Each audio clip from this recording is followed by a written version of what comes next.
Many of the greatest defenders and proponents of stay-at-home orders and Black Lives Matter protests are rabidly pro-abortion.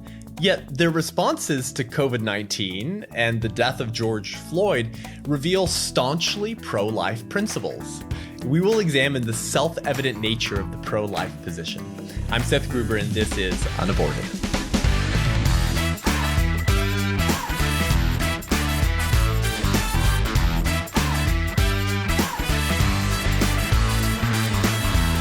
Welcome to UnAborted with Seth Gruber. Thanks for tuning in today. Hey, if you haven't given this show a rating and review yet, please go ahead and do that. It really helps us. Wherever you listen, give us a 5 stars, leave us a review if it lets you, and that just helps people see that people are enjoying the show, because I get a lot of trolls that leave nasty reviews because they hate pro-lifers. So we're going to talk today about how pro-life principles are really self-evident. And when contextualized to any other moral framework, they're celebrated by all people. Those principles are embraced by all. But when they're placed into the context of abortion, suddenly those same principles are called into question. So I strongly believe that pro-life principles are self-evident. One of the many reasons that the principles of the pro-life position are not embraced when placed into the debate over abortion is due to decades of pro-abortion brainwashing and propagandizing peddled by the mainstream media and our schools. Decades of individuals growing up in these systems, being educated by a media that suggests that pro-life principles are foolhardy, bigoted, and stupid only when applied to the issue of abortion. But those same principles are adopted nearly across the board in a bipartisan consensus when contextualized in any other moral framework. And so it's a very interesting moment that we're in. The two most politicized and polarizing events of 2020, namely the stay-at-home orders to combat COVID-19 and the protests and riots following the murder of George Floyd, revolve around the self-evident nature and importance of pro-life principles. So what are those pro-life principles? What are the pro-life principles that nearly everyone is embracing and recognizing as self-evident when it comes to the issue of COVID-19 and Black Lives Matter? Well, these principles are things like human beings have intrinsic dignity, value, and worth, and that it's always wrong to intentionally harm or kill innocent human beings without proper justification. Principles such as you actually don't have the right to use your body in a way that harms or kills others. So we're going to get to this partisan media in a second, and the narratives that seem to conflict on this question of pro-life principles, despite the fact that we all believe in these principles. But first, we're offering a new feature here at UnAborted. I'll be taking your questions on the show, anything related to abortion, to the culture, to politics, to faith, to the church. So to get your questions answered, simply email us at unaborted@sethgruber.com. That's unaborted@sethgruber.com, and I'd love to hear from you. So first, let's talk about how the COVID-19 response reveals these pro-life principles, and then we'll get to how the Black Lives Matter protests reveal these same self-evident pro-life principles. So, of course, COVID-19 and the government shutdowns following the viral outbreak is the news for 2020. And we are now at nearly a Great Depression economy with tens of millions of people out of work and unable to support their families. But the entire narrative built by politicians and the mainstream media following the government's stay-at-home orders was that we had to temporarily sacrifice our lifestyle and freedoms in order to protect the vulnerable, right? We were told every day that we didn't have the right to endanger the health and lives of others. And the media went so far as to suggest that if you were willing to go to social gatherings, to host a party, to do anything but shop for food, that you were killing Granny. You remember Andrew Cuomo said, "My mother is not expendable." He said, "We're not going to accept the premise that human life is disposable." So he's recognizing these self-evident pro-life principles. Life has value. That value is so important, and it's unlike the value that we place on any other form of life, that there's actually a justifiable argument for the government to restrict certain freedoms in order to protect that life. Many politicians and pundits, in fact, argued that social distancing and stay-at-home orders illustrated that your right to bodily autonomy should be regulated if your actions risk harming others. Isn't that interesting? Because isn't that the exact argument that the pro-life movement makes? That is the pro-life position. A pregnant woman's bodily autonomy ends the moment that exercising that autonomy harms or kills others. Our argument is that the government is justified in restricting a woman's quote unquote bodily autonomy because it is evil to exercise your bodily autonomy in a way that harms or kills others.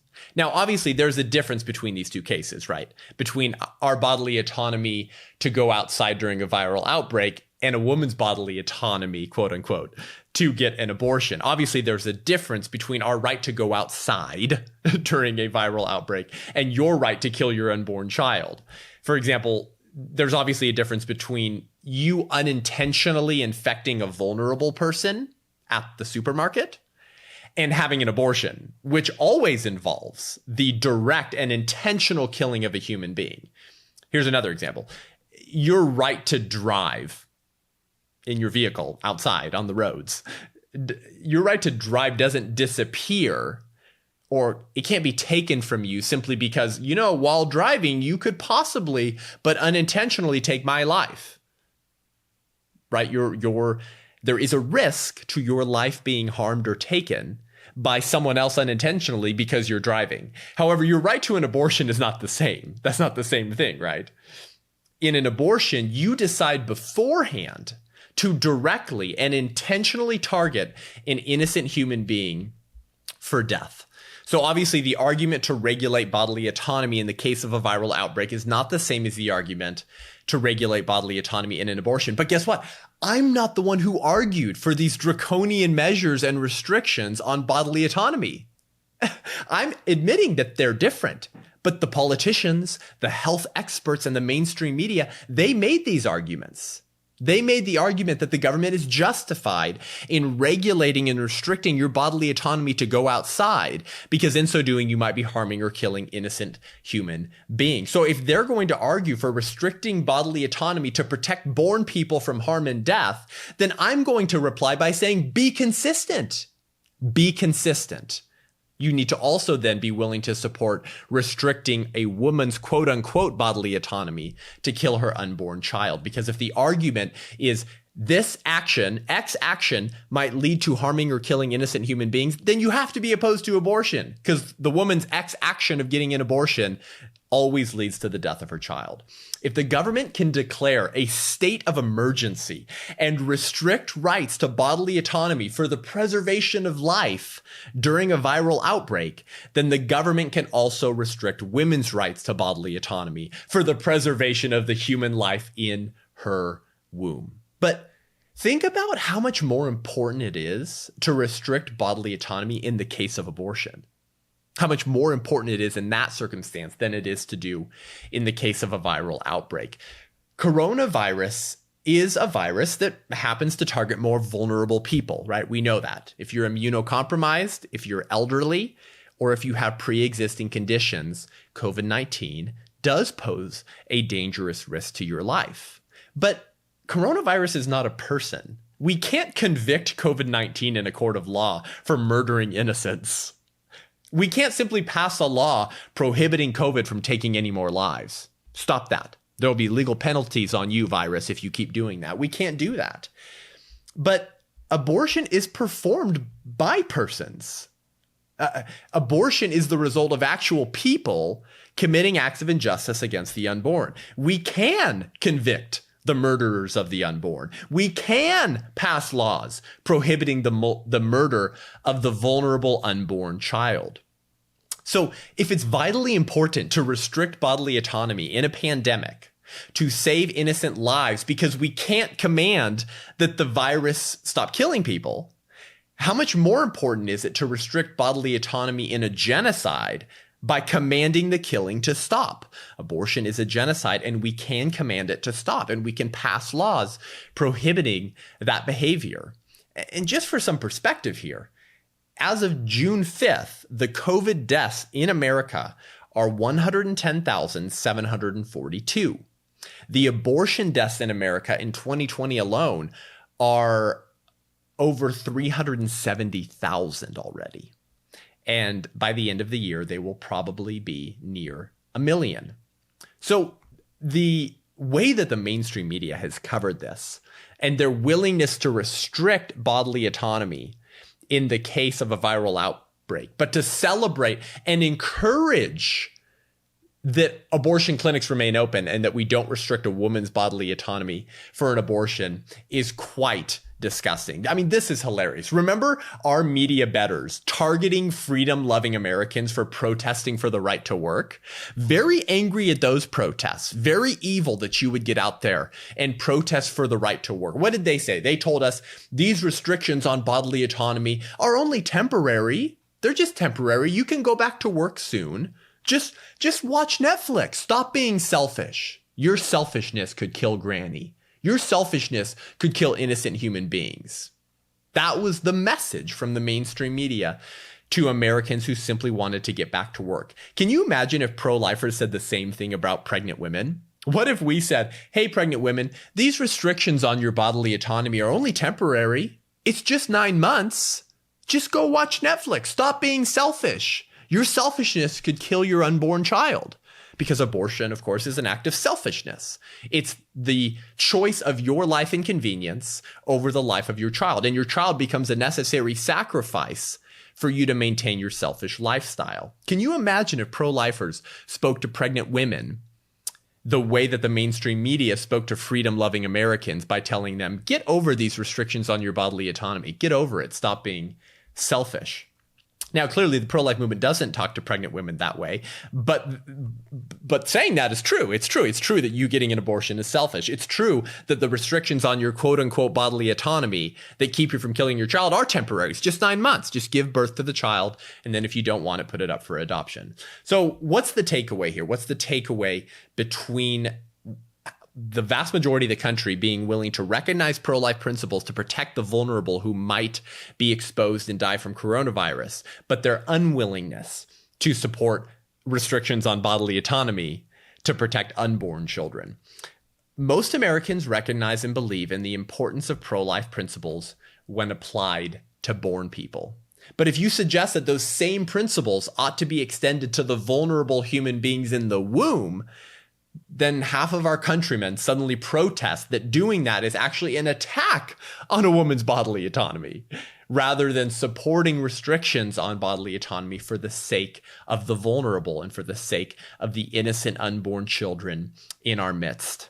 But we should celebrate that these pro-life principles are still broadly accepted and embraced by our countrymen on nearly every other issue. And we can make our arguments for the pro-life position and make our arguments for moral consistency, that if you believe in human equality and you believe in human rights, then every human being should be granted human rights, and every human being should be protected from unjustified killing, which is what abortion is and does to the unborn child. So next, we're going to examine how Black Lives Matter protests also reveal these pro-life principles.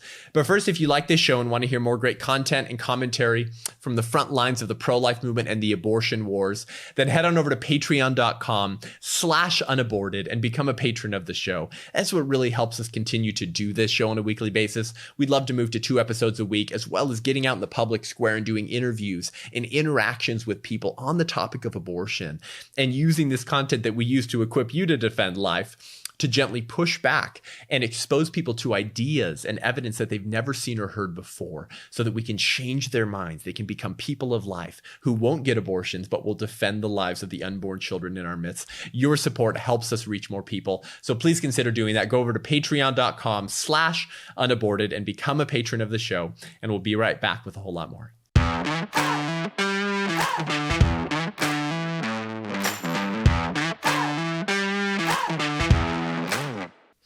Welcome back to UnAborted with Seth Gruber. So let's move on to how the Black Lives Matter protests also reveal these very self-evident pro-life principles. And again, I mean, this is good news. I mean, let's not just be completely negative and pessimistic here.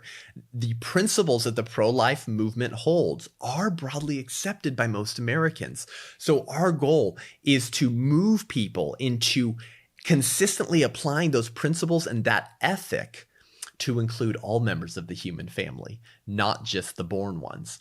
And by pointing out, graciously so, the inconsistencies in the COVID-19 responses and the Black Lives Matter protests enables us to show people that they are being inconsistent, that it doesn't make sense to embrace pro-life principles about protecting the vulnerable, respecting the dignity of all human life, while sanctioning the slaughter of a whole member of the human species. So that's what we're attempting to do here. Now, if you don't know what's going on with the Black Lives Matter protests and riots, you've probably been sleeping under a rock. So just to briefly recap, on May 25th, a police officer named Derek Chauvin in Minneapolis was called to come and apprehend a man named George Floyd, who was allegedly trying to forge money or pay with a forgery of a $20 bill.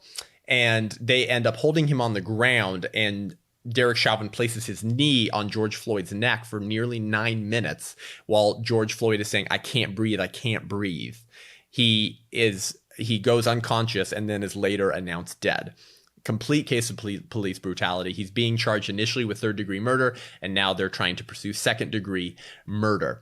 Was it racist? There is an evidence of that, but it was obviously horrific, disgusting. He should be fired, and clearly a case of incompetence at the very least, and obviously police brutality. So this incident incited protests and riots all around the country. Now, I want to say briefly, just as a point of observation, there is a clear distinction between the peaceful protesters truly angered by Floyd's murder, who have no desire to loot and burn, and the criminals who are just using his death as an opportunity to get away with crimes, to loot, to burn, even to murder, and to steal a bunch of cool stuff from stores. Obviously, there is a distinction, and I do want to point that out. But putting aside the question of systemic racism in the police force, it's obvious that Americans are united in calling racism evil.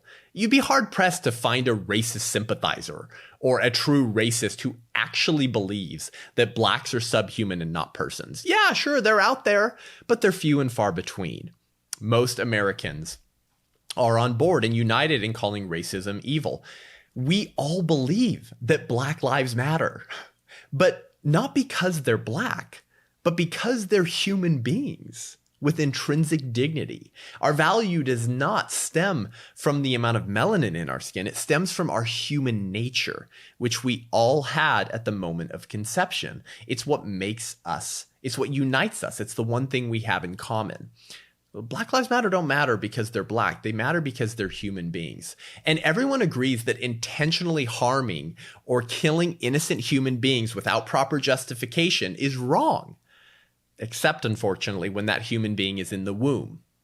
At that point, half of our countrymen don't believe that it's wrong to intentionally kill that innocent human being. But for humans outside of the womb, we all agree. And so we need to help move our countrymen into a position of consistency that grants those principles and those pro-life ideas to all human beings, whether unborn or born. So these peaceful protests that began taking place around the country were a reaction to the fact that there was no moral justification for the way that Derek Chauvin treated George Floyd. These protests are a reaction to the principles that we all hold, that it's always wrong to harm or kill innocent human beings without proper justification. There was no justification for the way that Derek Chauvin treated George Floyd that eventually led to his death. But if Black lives matter because they're human beings, then they matter from the moment that they are human beings, the moment of conception.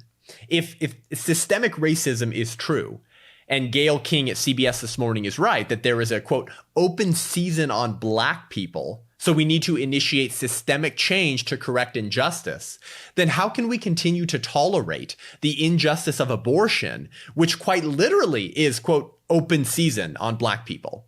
What do I mean by that? As we said last week on the show, according to the U.S. Census Bureau, African Americans account for 13.4% of the population. But according to the CDC, they obtained 36% of the country's abortions in 2015. That is disproportionate. That's massively disproportionate. So that means that Planned Parenthood alone kills more Black lives in 2 weeks than the KKK lynched in a century. The most dangerous place for an African American to be is not in an altercation with a white police officer. It's in the womb. You're more likely to be murdered as a Black life in the womb than you are by any other person or any other means outside the womb. So while the claim that there is systemic racism in America's police force targeting Black lives is not verifiable, it is proven that the abortion industry targets Black lives because of their race. That's racism by any definition. So fully aware of the disproportionate amount of abortions that Black America obtains, Planned Parenthood responds to that information by strategically placing their death camps in Black neighborhoods. Here's what I mean by that. A study by Protecting Black Life found that 79% of Planned Parenthood surgical abortion facilities are strategically located within walking distance of African and or Hispanic communities. So Planned Parenthood intentionally places their death camps in easily accessible locations in Black majority communities because they know the stats. They know that 13% of the population is responsible for 36% of the annual abortions. They know that they have a massive profit opportunity to kill more Black babies by placing their death camps near to Black families. Horrific, disgusting. If racism is real and if systemic racism exists, nowhere is it more apparent or prevalent than the abortion industry. And of course, we talked about on the show last week that Planned Parenthood was started by a racist and eugenicist, Margaret Sanger, who started the Negro Project to intentionally decrease the Black population. If Black lives matter, then all Black lives matter, both born and preborn. And there is no greater assault on Black lives than the one the abortion industry wages as they specifically target Black babies to increase profits. And I made this point recently on social media. I made the point that if Black lives matter and intentionally targeting Black lives because of their skin color is evil, then you can't pretend like abortion doesn't exist, because the abortion industry and their behemoth, Planned Parenthood, strategically targets Black babies in the womb because they're Black, because they know that Black mothers disproportionately obtain abortions. So I shared this graphic on social media, which says 1,000 Black babies are murdered in America every day by their own mothers and fathers. Why don't their Black lives matter? And here was my caption. My caption was, fact, the organization Black Lives Matter is rabidly pro-abortion. Fact check true, go to their website. Fact, the most dangerous place for a Black person to be is in the womb. Fact, it is legal to kill Black lives, so long as they're small, dependent, and located in a womb designed to hold them. Fact, the founder of Planned Parenthood was a racist and eugenicist who created the Negro Project to decrease the Black population. Fact, justice is being served over the death of George Floyd. While Black Lives Matter insists that killing Black lives in the womb is reproductive justice.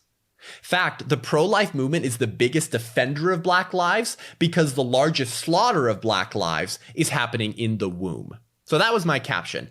And you wouldn't believe the bleep storm that I incited online. People were calling me a racist and accusing me of scapegoating Black people for the problem of abortion. Think about how ludicrous that accusation is. Imagine if Black families were helping arrange the death of their newborn children, infants, and I suggested that that's kind of evil.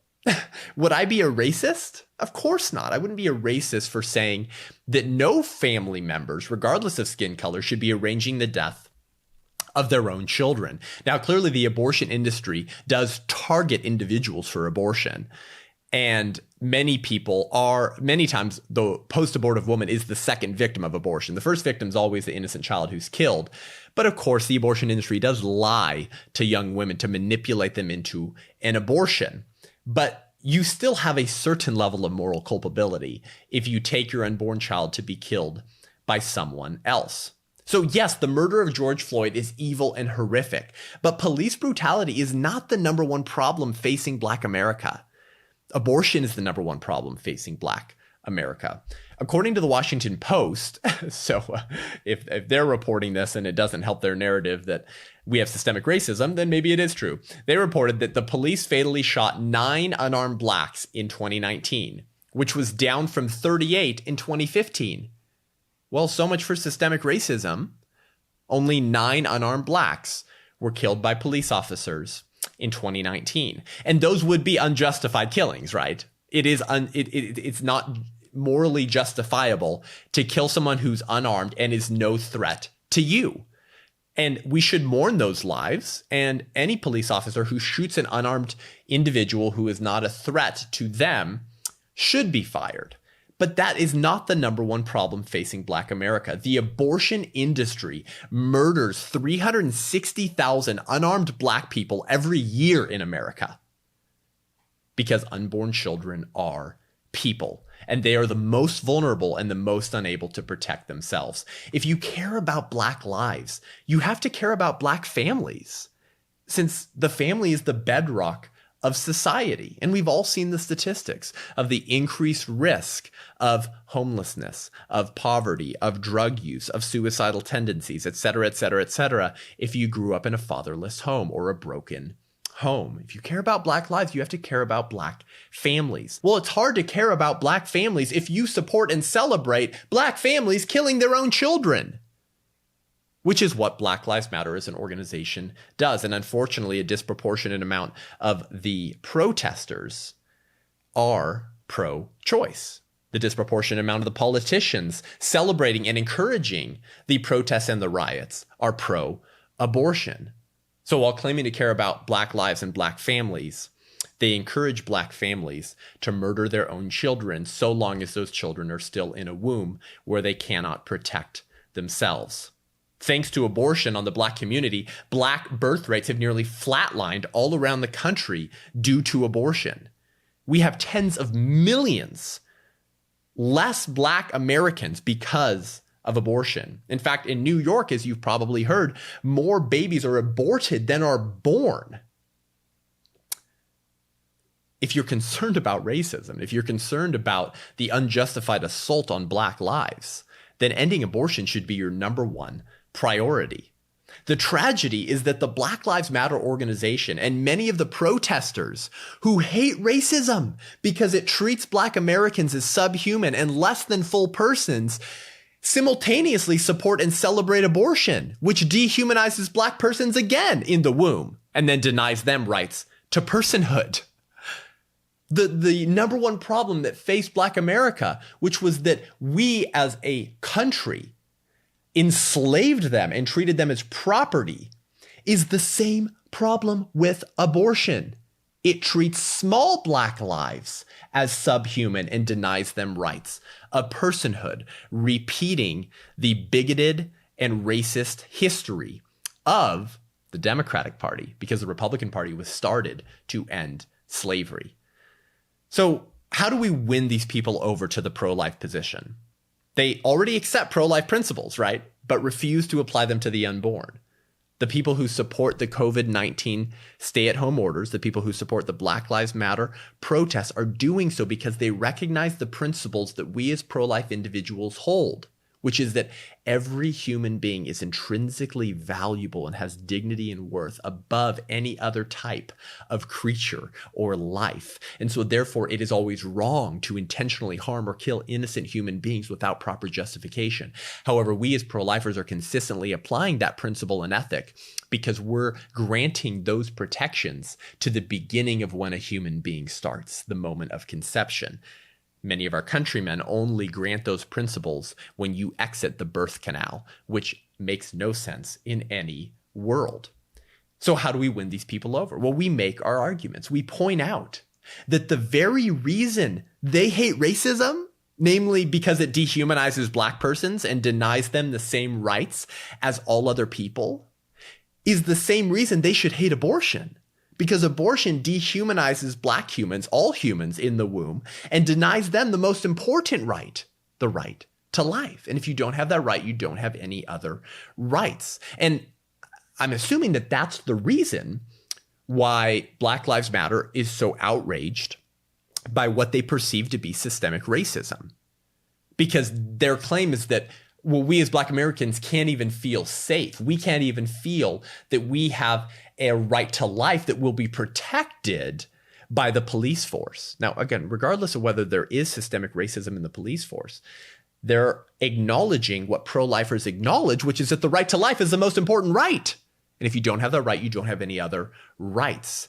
So if you hate racism because of how it dehumanizes born people, you should hate abortion because of how it dehumanizes unborn people. Both the COVID-19 and Black Lives Matter responses to their crises reveals the self-evident nature of the pro-life position, that human beings have intrinsic dignity and value that should be respected and protected. And government is created to protect those natural rights, the right to life, liberty, the pursuit of happiness, and property.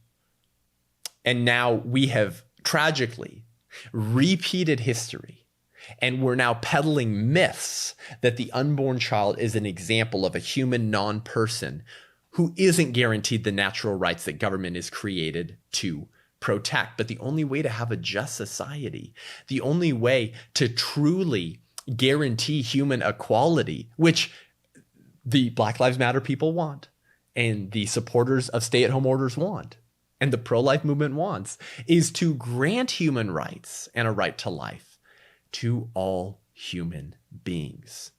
And we need to make our case from the science that we know that we began at the moment of conception. The problem with only granting the right to life to human beings after they're born is that you have now opened a door to enable anyone to justify mistreating or killing anyone else by coming up with arbitrary standards for personhood.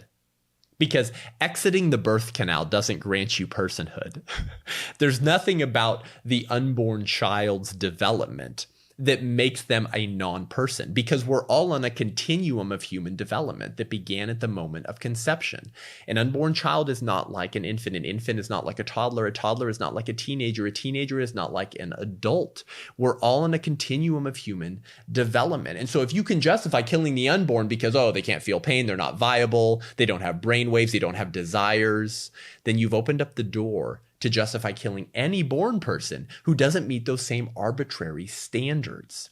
It's only by grounding human value and human rights in our common human nature, which began at the moment of conception, that you can maintain human equality and a just society, which is what these people want. We know that, but we need to make our case and demand that they consistently apply the principles that they hold and that we hold to all human beings. Well, that's all we have time for today. Thanks for joining me.